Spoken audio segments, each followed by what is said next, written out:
دلہن انہی سوچوں میں گم تھی کہ دروازہ کھلا اور 32 سالہ دولہا داخل ہوا۔ بعد السلام دولہا نے چند رسمی جملے بولے، منہ دکھائی میں انگوٹھی پہنائی اور پہلا حکم صادر فرمایا، سنو۔ السلام علیکم، میں ہوں محمد عظیم اور آپ دیکھ رہے ہیں چینل فن پارے۔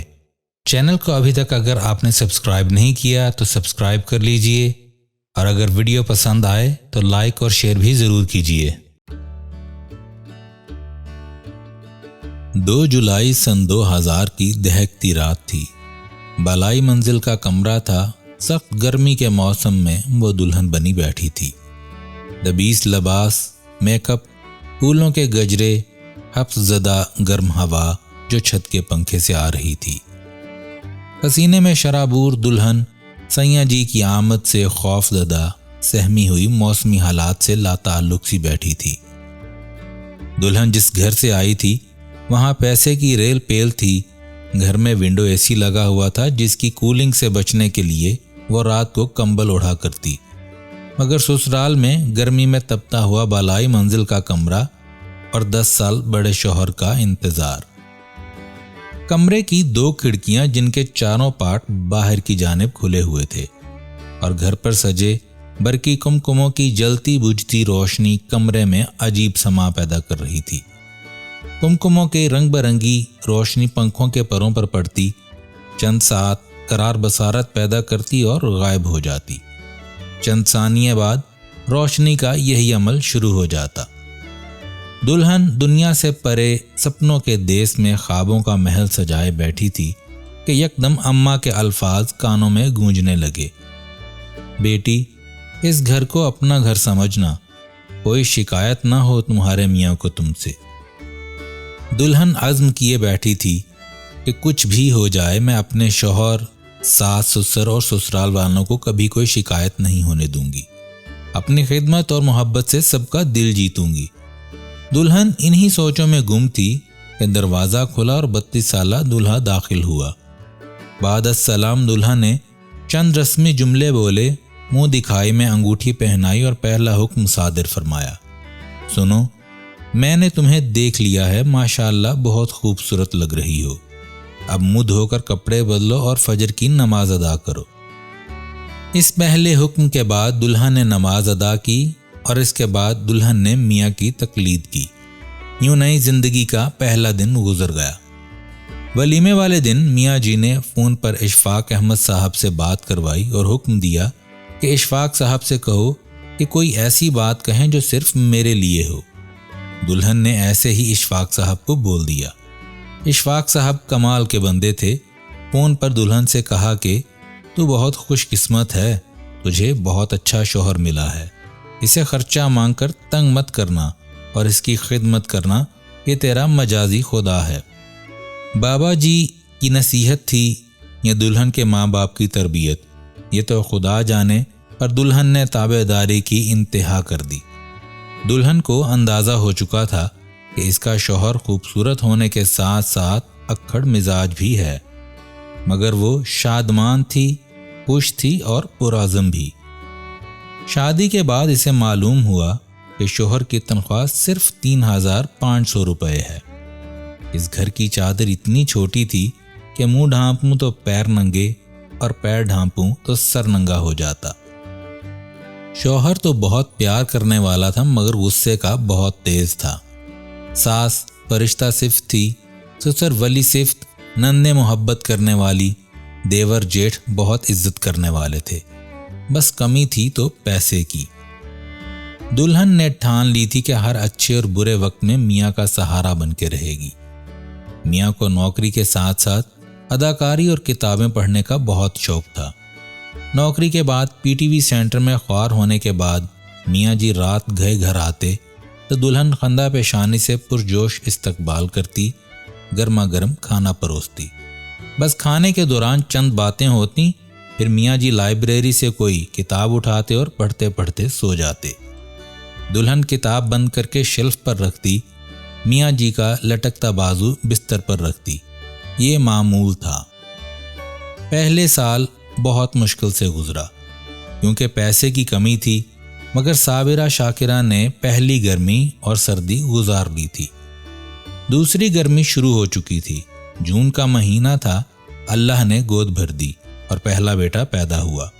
دادا جان نے پوتے کا نام علی رکھا۔ دلہن نے خود کو تو بالائی منزل کے کمرے کی سخت گرمی میں ڈھال لیا تھا، مگر مننے سے علی میاں کو اس قہر کی گرمی سے بچانا چاہتی تھی۔ میاں کا ہاتھ پہلے ہی تنگ تھا سو چپ رہی۔ وہ تو جیٹھ کو رحم آ گیا اور اس نے کمرے میں ایئر کولر لگوا دیا اور دلہن کی جان میں جان آئی۔ اے سی میں رہنے والی اب ایئر کولر میں علی کے ساتھ یوں سویا کرتی جیسے بادشاہ اپنے شبستان میں سوتے ہیں۔ اگلے سال دوسرا بیٹا پیدا ہوا۔ میاں نے اس کا نام عیسیٰ رکھا۔ بچوں کی آمد کے بعد میاں کا رزق کچھ کھل سا گیا۔ مہینے میں 5-7 ہزار آنے لگے، مگر خرچے اس سے دگنے تھے۔ پھر بھی دلہن کے ماتھے پر تیوری تک نہ آتی۔ وہ میاں کی خدمت میں محو رہی۔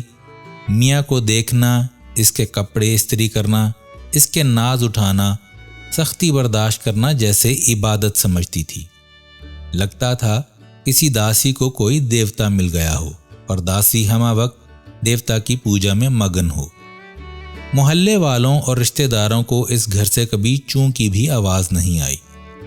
پہلے 7 سال داسی نے ایک بھی فرمائش نہ کی۔ میاں جی کی یامہا 100 پر ایسے اترا کر بیٹھتی گویا مرسڈیز ہو۔ استقامت کی سیڑھی کے پہلے پائیدان پر کھڑی رہی۔ داسی کڑے وقت میں ماں سے کچھ ادھار لے آتی اور جب میاں کا ہاتھ کھلا ہوتا تو چپکے سے واپس کر آتی۔ اسی پوجا پاٹ میں 6 برس گزر گئے۔ اللہ کی کرنی ایسی ہوئی کہ BBC اردو سروس لاہور میں ایک ریڈیو ڈرامہ کر رہی تھی۔ میاں جی کو اس ڈرامے میں ایک رول مل گیا۔ BBC اردو کے اس ڈرامے سے ایک بڑی رقم ہاتھ آئی، جس سے میاں نے پہلے مہران اور پھر ایک سیکنڈ ہینڈ خیبر خرید لی۔ گاڑی تو آ گئی، مگر CNG کے پیسے کبھی ہوتے کبھی نہ ہوتے، مگر داسی اپنے دیوتا کی پوجا میں کمی نہ کرتی۔ اللہ نے تیسرا بیٹا عطا کیا۔ دادا نے پوتے کا نام موسیٰ رکھا۔ اب میاں کچھ مشہور ہو چکا تھا۔ گھر کے خرچے نکل آتے تھے، بہت کم ہاتھ پھیلانا پڑتا، مگر داسی نے نہ تو دیوتا کی پوجا چھوڑی اور نہ دعا کا سلسلہ ترک کیا۔ اپنی سچی بھکتی اور محبت میں سر جھکا کے لگی رہی۔ دیور اور میاں نے پیسے ملا کر سسر کے کمرے میں 1 ٹن کا AC لگوا لیا تھا۔ اس چھوٹے سے کمرے میں ساس، سسر، ایک دیور اور داسی اپنے 3 بچوں اور میاں کے ساتھ سوتی، مگر کبھی اف تک نہ کی۔ داسی کو اپنی بھکتی اور اللہ کی رحمتوں پر پورا بھروسہ تھا۔ میاں کی آمدنی معقول ہو چکی تھی۔ 3 سال ساس سسر کے کمرے میں گرمیاں گزارنے کے بعد دیوتا نے داسی کو اس کے کمرے میں 1.5 ٹن کا AC لگوا دیا۔ تب جا کر داسی کو کچھ سکون ملا۔ داسی کی دعائیں رنگ لانے لگی تھیں۔ داسی کے صبر اور اشفاق احمد کی صحبت نے زنگ آلودہ تقدیر کو رنگ لگا دیے۔ میاں نے اداکاری کے ساتھ ساتھ ڈرامہ لکھنا شروع کر دیا تھا۔ پہلے ڈرامہ سیریل کی پیمنٹ سے ہی AC لگا تھا۔ 10 برس کی خاموشی، صبر، خدمت اور دعاؤں نے اثر دکھانا شروع کر دیا تھا۔ میاں جی کے اسکرپٹ کیا بکنا شروع ہوئے۔ لکشمی نے گھر دیکھ لیا۔ پہلے داسی چھوٹی چھوٹی چیزوں کو ترستی تھی، اب بڑی سے بڑی بات منہ سے نکالے تو پوری ہو جاتی۔ اس دوران 2 بیٹیاں اور پیدا ہوئیں، جن کا نام بانو قدسی آپا نے رکھا۔ بڑی کا ہاجرہ اور چھوٹی کا حلیمہ۔ ہاجرہ بڑی نصیبوں والی تھی۔ اس کی آمد کے ساتھ ہی گھر میں ہونڈا سٹی آ گئی۔ اب گھر میں 2 گاڑیاں تھیں۔ حلیمہ ہاجرہ سے بڑا نصیب لکھوا لائی تھی۔ حلیمہ کی آمد سے پیسے کی ریل پیل ہو گئی۔ لکشمی نے گھر میں ڈیرا جما لیا۔ پھر تپسیا جیت گئی، افلاس ہار گئی۔ آج داسی کے پاس روپیہ، پیسہ، بینک بیلنس، زمین سب کچھ ہے۔ داسی کی بھکتی سے میاں جی پر ہن برس رہا ہے، مگر داسی آج بھی وہی سادہ زندگی بسر کرتی ہے۔ اسے غرض نہیں کہ میاں کا کتنا کام ہو چکا ہے، میاں مالی طور پر کتنا مضبوط ہو چکا ہے۔ اسے تو اپنی سیوا اور دیوتا کی پوجا سے غرض ہے۔ آج بھی داسی فجر سے رات گئے تک خدمت میں جٹی رہتی ہے۔ ایک محبت کرنے والی بیوی کی خدمت، سیوا، یقین، دعا اور عزم نے میاں جی کے حالات، تقدیر اور اسٹیٹس بدل کر رکھ دیا۔ 18 سال بیت گئے، میرا بیٹا 17 سال کا ہو گیا، مگر داسی کو آج بھی میاں جی کی فکر لاحق ہے کہ میاں کے منہ سے کوئی حکم نکلے اور داسی تعمیل کرے۔ اللہ ہمیں آسانیاں عطا فرمائے اور آسانیاں تقسیم کرنے کا شرف بخشے، آمین۔